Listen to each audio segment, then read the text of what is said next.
Hello everyone, আজকে চলে এসেছি আরেকটা বড় ব্লগ নিয়ে। হ্যাঁ, তোমরা দেখতে পাচ্ছ আমরা হেঁটে যাচ্ছি, আর কোথায় যাচ্ছি সেটাই তোমাদের এখন বলবো না, বলবো তোমরা নিজেরাই জানতে পারবে কোথায় যাচ্ছি।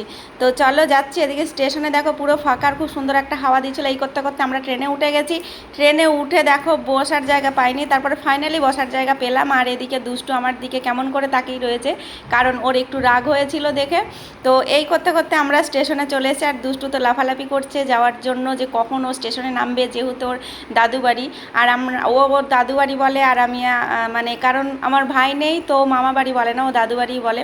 তো নেমে পড়লাম স্টেশন থেকে। আর এদিকে দেখো স্টেশনে এত পুলিশ কেন, কিসের জন্য জানো? আমি তোমাদের সেটাই বলছি, কেন স্টেশনে এত পুলিশ।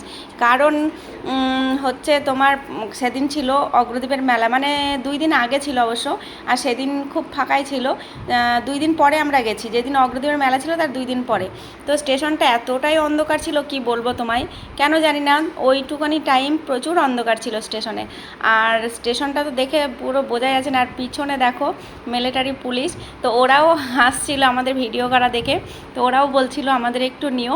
তো যাই হোক, কারেন্ট ছিল না দেখে ওদের আমি ঠিকভাবে তোমাদের দেখাতে পারিনি। আর ওভারব্রিজ দিয়ে আমরা নিচে লাইন দিয়েই যাই, আর আজকে ওভারব্রিজ দিয়ে যাচ্ছি কারণ অনেকটা রাত্রির হয়ে গেছে। ওই দেখো পিছনে ওরাই ছিল। ওভারব্রিজ দিয়ে যাচ্ছিলাম। এবার ওরা অনেক কথাই বলছিল, কারণ ভিডিও বানালে তো তোমরা জানোই অনেকের অনেক কথা আমাদের শুনতে হয়। তবুও কিন্তু আমরা থামি না, আমরা ভিডিও করেই যাই। কারণ অনেকে খারাপ মন্তব্য করে আমাদের এই ভিডিও বানানো নিয়ে।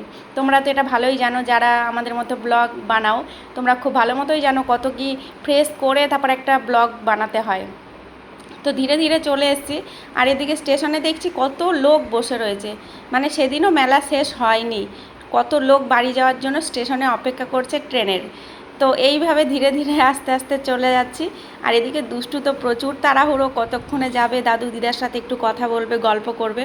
কারণ ও বাড়ির থেকে বেরোতেই পারে না, সারাদিন পড়াশোনা নাচ ব্যায়াম এসব নিয়ে ওর সময় চলে যায়। যখন আমি বাড়ি আসলাম সেই ভিডিওটা আমি তোমাদের দেখাতে পারিনি। এটা হচ্ছে পরের দিন সকালবেলা। আমি ফুল তুলতে খুব ভালোবাসি, গাছের ফুল। আর এত ফুল দেখো ধারণার বাইরে।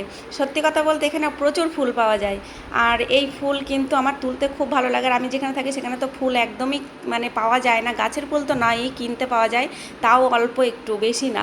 ঠিক আছে, তো এই করতে করতে সময়টা কেটে গেল। আর তারপরে চলে আসলাম একটু মাঠে ঘুরতে। ফাঁকা মাঠ বলতে দেখো এই বাগানগুলো, সত্যি আগে একটা দিন আমরা অনেক খেলা করেছি, দেখে ছোটোবেলার কথা মনে পড়ে যায়। আর সবচেয়ে বড় কথা, এখানে যে ফুলগুলো আছে জানি না তোমরা কে কে জানো, হয়তো সবাই চেনো, ফুলগুলো অবশ্যই চেনো, কারণ এগুলো হচ্ছে ভাট ফুল, ভোলানাথের পুজোয় লাগে। তো যাই হোক, এই দিনগুলো মানে আগেকার দিনগুলো সত্যি মনে পড়ে যায়। এই বাপের বাড়িতে আসলে ছোটোবেলায় আমরা কত সুন্দর সময় কাটিয়েছি, মাঠে দৌড়াদৌড়ি খেলা, অনেক অনেক সময় কাটিয়েছি, এমনকি পুকুরে আমরা স্নানও করেছি। সেই সময়গুলো সত্যিই ভোলার মতো না। দেখতে দেখতে আবারও আরেক জায়গায় যাচ্ছি আমরা মাঠে। ছোটোবেলার যত ভিতরে মানে বাগানের ভিতরে ঢুকছি, তত ছোটোবেলার স্মৃতি যেন মনে পড়ে যাচ্ছে। আর আমি মেয়ের সাথে গল্প করছিলাম যে আমরা এখানে এই করতাম, ওখানে ওই করতাম, ওখানে খেলা করতাম। তো এই করতে করতে অনেকটাই সময় পার করিয়ে চলে এসেছি, আরও ভিতরে চলে আসলাম মাঠের। আর সত্যি কথা বলতে কী বলো তো, আসলে এই বাপের বাড়িতে আসলে এই মাঠে না আসলে সত্যি একটু ভালো লাগে না।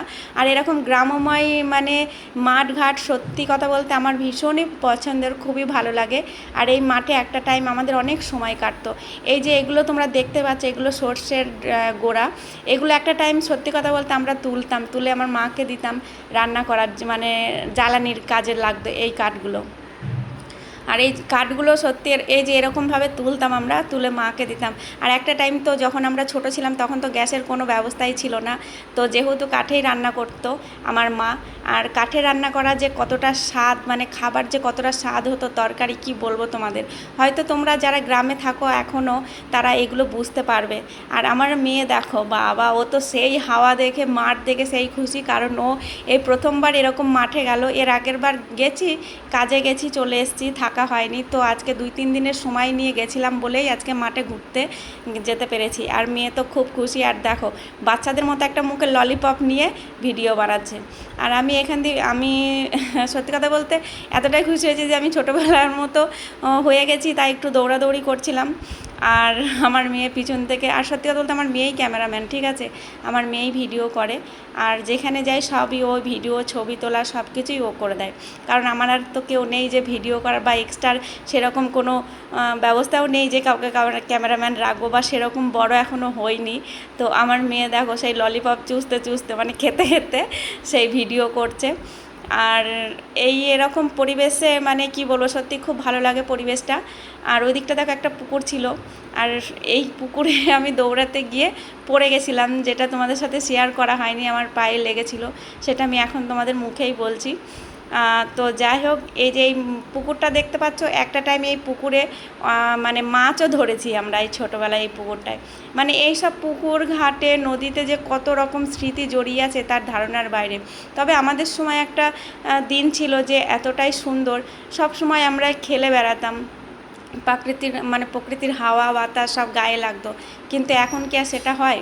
দেখো, এই করতে করতে কিন্তু আমরা বাড়িতেও চলে এসেছি, আর এসে দেখি মা রান্না করছে, আর মাঠে গেছিলাম দেখো একটা আঁকও নিয়ে চলে এসেছি। তো সেই ভিডিওটা তোমাদের সাথে আমার শেয়ার করা হয়নি, তো তোমাদের সাথে পরে শেয়ার করছি। এসে দেখছি মা রান্না করছে, আর আমি মাকে বললাম, মা দেখো আমি একটা আঁক নিয়ে এসেছি। তো মা বললো, বাবা মনে হচ্ছে ভারত জয় করে এসেছিস। তো যাই হোক, দেখো মার রান্না প্রায় কাছাকাছি কমপ্লিট হয়ে গেছে, আর আমি আঁকটা নিয়ে তো সেই খুশি। এখন দাও নেই, আঁকটা কাটবো। তো চলো আঁকটা কেটে তোমাদের সাথে দেখা হচ্ছে, চলো।